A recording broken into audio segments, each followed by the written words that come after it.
Hi guys. So this is Hydro Hot Springs.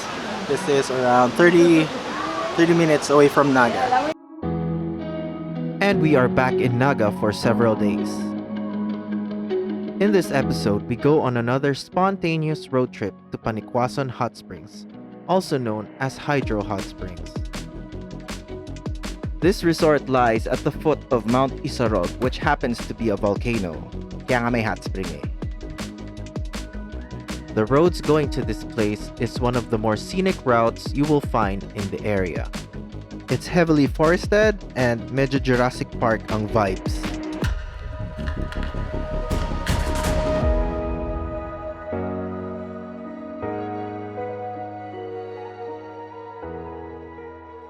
But before we begin, don't forget to like, subscribe, and share, and follow us for more videos like this.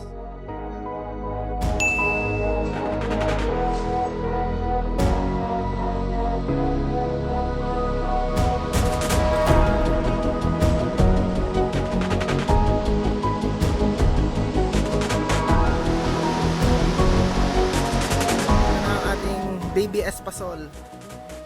Hi Ray! Saan pumunta si Ray Ray?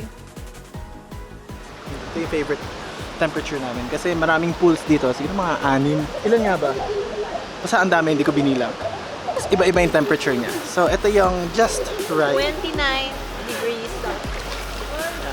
Yung kabila kumukulo na. Like pag lumusong ka doon, naging nilaga ka na. Yung isa naman sobrang lamig. Yung dalawang pool. Body pipe. May dalawang pool na sobrang lamig. Ganda mag-dip doon bago mag-dip dito sa hot spring. Yung kabilang pool umuusok pa nga eh. And this is sulfuric. So marami siyang health benefits. If-flash ko sa screen yung mga health benefits niya. Tanggal ang uhog, alipunga, hadhad, buni, ayan. Pati mga indigestion, mga masasamang espiritu, lahat yan aalis. Swimming na si Rere? I can't see a kitty.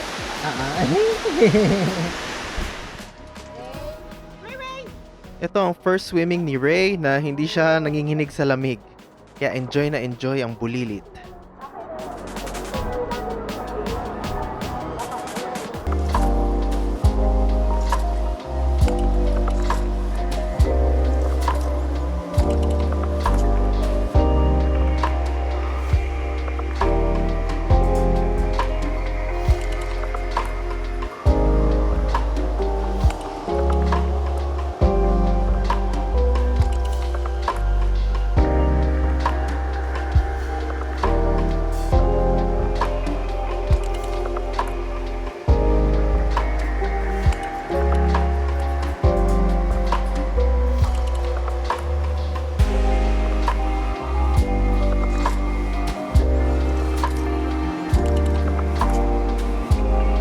Sobrang ganda ng lugar, tapos surrounded ka pa ng nature, plus with the sound of a natural stream flowing around you makes this place so relaxing. So na-imagine ko mas mag-i-enjoy ako dito kung taglamig or kung umuulan kasi medyo mainit nung day na to. Mainit na nag-hot spring pa so.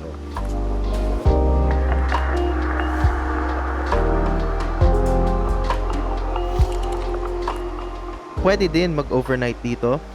There are plenty of very affordable rooms, cabins, and kubos you can choose from. As in, very affordable. Like, rooms na good for 4, good for 6, less than 2K lang.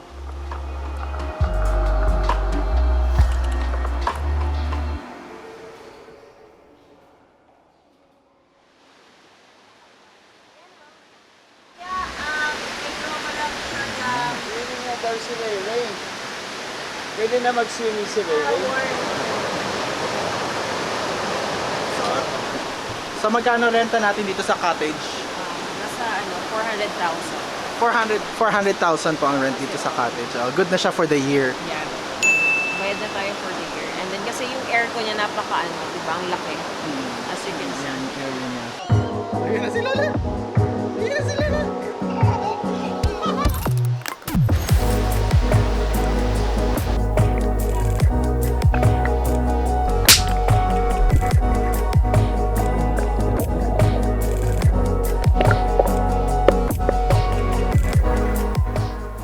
After ng ilang oras sa pinakamainit na pool, dito naman tayo sa pinakamalamig. Ito na po.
Okay, katatapos na ng aming family portrait photoshoot.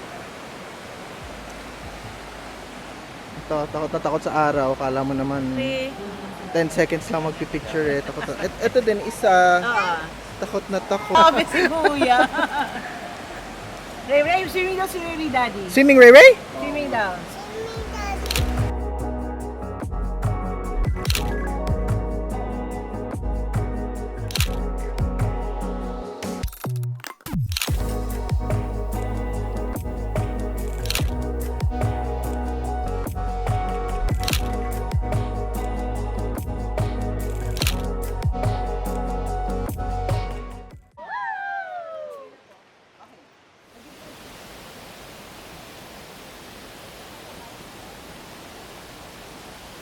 Vanish.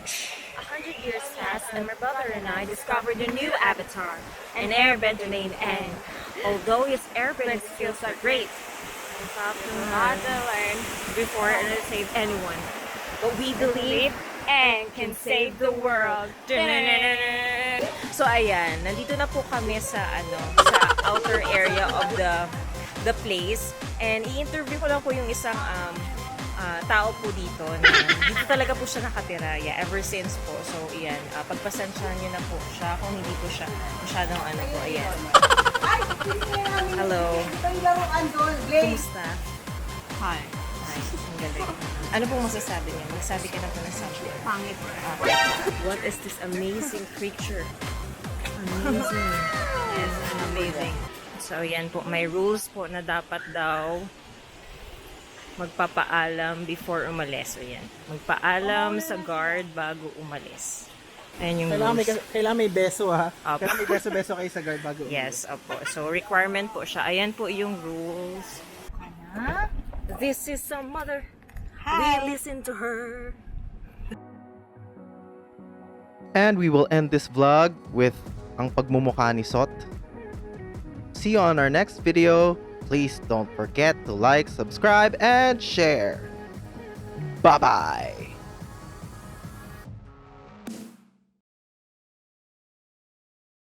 Balyena, sinabi mo! Ayan, nag-aaway na po yung dalawa. Ayun. Tinawag po na balyena ni Papa Boy si Mama Flor.